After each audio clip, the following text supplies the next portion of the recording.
نحمده ونصلي ونسلم على رسوله الكريم اما بعد فاعوذ بالله من الشیطان الرجیم بسم اللہ الرحمن الرحیم مولاي صلی وسلم دائما ابدا على حبیبک خیر خلق کلہم۔ اللہ رب العزت کا بے پایان لطف و کرم اور احسان عظیم ہے کہ جس نے ہمیں آج کی بابرکت محفل میں اکٹھے ہونے کی توفیق عطا فرمائی، سب سے بڑھ کر یہ کہ ہمیں دولت ایمان سے بہرامند فرمایا۔ آج ہم حج کے واجبات کا ذکر کریں گے۔ میقات یعنی جہاں سے احرام باندھا جاتا ہے اس جگہ کو میقات کہا جاتا ہے، اور ان جگہوں کو آقا علیہ الصلوۃ والسلام نے مقرر فرمایا۔ میقات سے پہلے بھی آپ احرام باندھ سکتے ہیں، اور میقات کی جگہ پر جا کے احرام باندھ کر آگے جاننا یہ واجب ہوتا ہے، یعنی آپ بغیر احرام کے باندھے ہوئے میقات سے آگے نہیں گزر سکتے۔ دوسری واجب چیز آتی ہے سعی یعنی دوڑنا۔ یہ صفا اور مروہ میں جو دوڑا جاتا ہے اس کو سعی کہا جاتا ہے، لیکن جو سعی کرتے ہوئے یعنی دوڑتے ہوئے صفا سے شروع کرنا، یعنی جو پہاڑی ہے صفا اس سے شروع کرنا، یہ واجب ہوتا ہے۔ اور اگر عذر نہ ہو تو پیدل چل کر جو ہے وہ صحیح کرنا جو ہے یہ واجب ہوتا ہے، اور اگر عذر ہے تو پھر آپ بیٹھ کر بھی جو ہے وہ صحیح کر سکتے ہیں۔ دن کو میدان عرفات کے اندر قیام کرنا، اس کو کہتے ہیں وقوف کرنا۔ تو اتنی دیر تک ٹھہرا رہے کہ سورج غروب ہو جائے، خواہ سورج ڈلتے ہی شروع کیا تھا یا بعد میں، یعنی اتنی دیر اس کے لیے ٹھہرنا لازم ہے کہ سورج غروب ہو جائے۔ اور اگر اس نے وقوف عرفات جو ہے یہ رات کو کیا تو اب اس کے لیے ٹھہرنے کی کوئی حد نہیں ہے، لیکن اس نے واجب کو ترک کر دیا۔ دن کو میدان عرفات کے اندر وقوف جو ہے یہ کرنا جو ہے یہ واجب ہوتا ہے۔ اسی طرح عرفات سے واپسی میں امام نے تاخیر کی تو امام سے پہلے میدان عرفات سے نہ نکلے۔ ہاں، اگر امام وقت سے تاخیر کرتا ہے اور زیادہ تاخیر کرتا ہے تو پھر اس کے لیے جائز ہے کہ وہ میدان عرفات سے روانہ ہو جائے، اور اگر زبردست بھیڑ کی وجہ سے یا کسی ضرورت کی وجہ سے امام کے چلے جانے کے بعد میدان عرفات میں ٹھہرا رہا اور امام کے ساتھ نہ گیا تب بھی یہ اس کے لیے جائز ہے۔ اسی طرح مزدلفہ میں ٹھہرنا یہ بھی واجب ہے۔ یہ عرفات اور منی کے درمیان ایک میدان آتا ہے، اس کو مزدلفہ کہتے ہیں، تو اس میں ٹھہرنا بھی واجب ہے۔ اور مزدلفہ پہنچ کر مغرب اور عشاء کی نماز کو اکٹھے پڑھنا یہ بھی واجب ہے۔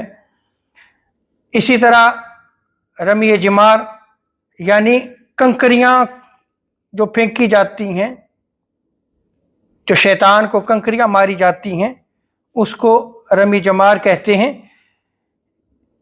اس عمل کو حلق سے پہلے کرنا، حلق کہتے ہیں سر منڈانے کو، یعنی جو رمی جمار ہے جو کنکریاں پھینکنی ہیں یہ حلق سے پہلے جو ہے وہ آپ کریں گے۔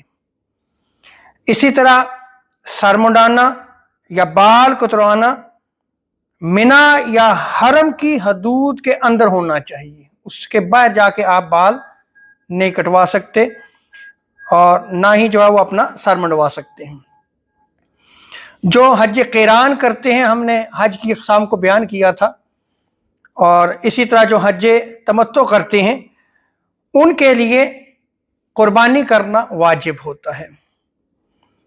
اور اس قربانی کو جو کیا جاتا ہے یہ حرم اور ایام نہر میں ہونا واجب ہوتا ہے، اور قربانی کے بعد سر منڈانا یہ واجب ہوتا ہے، اس سے پہلے جو ہے وہ آپ سر نہیں منڈا سکتے۔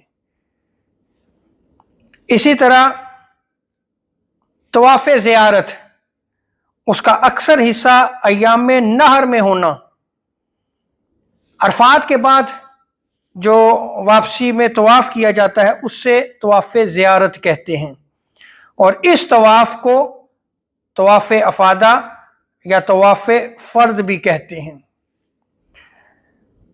طواف جو کیا جاتا ہے یہ حتیم کے باہر ہونا چاہیے۔ جن احباب نے عمرہ یا حج کیا وہ جانتے ہیں کہ یہ شمالی دیوار سے متصل بیرونی طرف خانہ کعبہ کا حصہ ہے، اس کے اندر نہیں آپ جا سکتے۔ طواف کرنے کے لیے حتیم سے باہر ہونا واجب ہے۔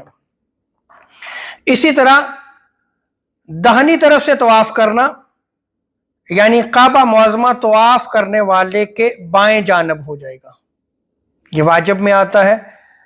اور عذر نہ ہو تو پیدل ورنہ سواری پر بھی طواف کرنا جائز ہے۔ طواف کرنے میں باوضو اور جنابت سے پاک ہونا لازم ہے، اور اگر بے وضو یا جنابت یا ناپاکی کی حالت میں طواف کیا تو اس طواف کو وہ دہرائے گا۔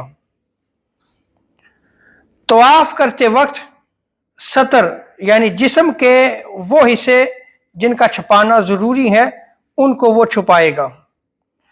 طواف کے بعد مقام ابراہیم پر 2 رکعت نفل جو ہے وہ ادا کرنا، یعنی تحیۃ الطواف جو ہے وہ ان کو ادا کرنا، یہ بھی واجبات میں سے آتا ہے۔ اسی طرح کنکریاں مارے، قربانی کرے، پھر سر منڈائے، پھر طواف زیارت کرے، یعنی اس ترتیب کو جو ہے وہ ملحوظ خاطر رکھے، یہ بھی واجبات میں سے آتا ہے۔ طواف صدر یعنی میقات سے باہر کے رہنے والوں کے لیے مکہ سے رخصت ہوتے وقت کعبہ کا طواف کرنا، اسے طواف وداع بھی کہتے ہیں۔ وقوف عرفہ کے بعد سر منڈانے تک اپنی بیوی سے کوئی تعلق یعنی قربت والا تعلق جو ہے وہ نہ رکھے۔